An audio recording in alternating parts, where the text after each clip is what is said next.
പാലക്കാട് കൊഴിഞ്ഞാമ്പാറയിൽ റോഡിലെ കുഴിയിൽ വീണ് വീട്ടമ്മ മരിച്ച സംഭവത്തിൽ പ്രതിഷേധം ശക്തം. കോൺഗ്രസ് BJP പ്രവർത്തകർ കൊഴിഞ്ഞാമ്പാറയിൽ അന്തർ സംസ്ഥാന പാത ഉപരോധിച്ചു. ഇന്നലെയാണ് പഴനിയാർ പാളയം ലൈബ്രറി സ്ട്രീറ്റിൽ ജയന്തി മാർട്ടിൻ അപകടത്തിൽ മരിച്ചത്. ഒരു വർഷത്തിനിടെ കുഴിയിൽ വീണുണ്ടായ അപകടത്തിൽ ഇവിടെ 4 പേരാണ് മരിച്ചത്. കൊഴിഞ്ഞാമ്പാറ സ്കൂളിന് മുന്നിലെ കുഴിയിൽപ്പെട്ട ഇരുചക്ര വാഹനത്തിൽ നിന്ന് വീണ ജയന്തി മാർട്ടിന്റെ ശരീരത്തിലൂടെ ചരക്ക് ലോറി കയറി ഇറങ്ങുകയായിരുന്നു. ടയറുകൾക്കിടയിൽ കുടുങ്ങിയ മൃതദേഹം ഏറെ ബുദ്ധിമുട്ടിയാണ് പുറത്തെടുത്തത്. റോഡിലെ കുഴി സംബന്ധിച്ച് പലതവണ പരാതിപ്പെട്ടിട്ടും നടപടിയുണ്ടാകാതെ പോയെന്ന് നാട്ടുകാർ പറയുന്നു. റോഡ് ടാർ ചെയ്യാത്ത പൊതുമരാമത്ത് വകുപ്പിനെതിരെ പ്രതിഷേധവുമായി കോൺഗ്രസും BJPയും രംഗത്തെത്തി.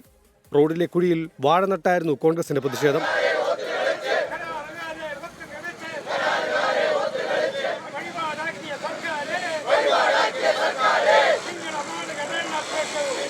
ദേശീയപാതയുടെ ക്രെഡിറ്റ് എടുക്കാൻ പോകുന്ന പൊതുമരാമത്ത് മന്ത്രി മുഹമ്മദ് റിയാസ് സ്വന്തം റോഡിലെ കുഴികളെങ്കിലും അടയ്ക്കാൻ ശ്രമിക്കണമെന്ന് BJPയുടെ പരിഹാസം.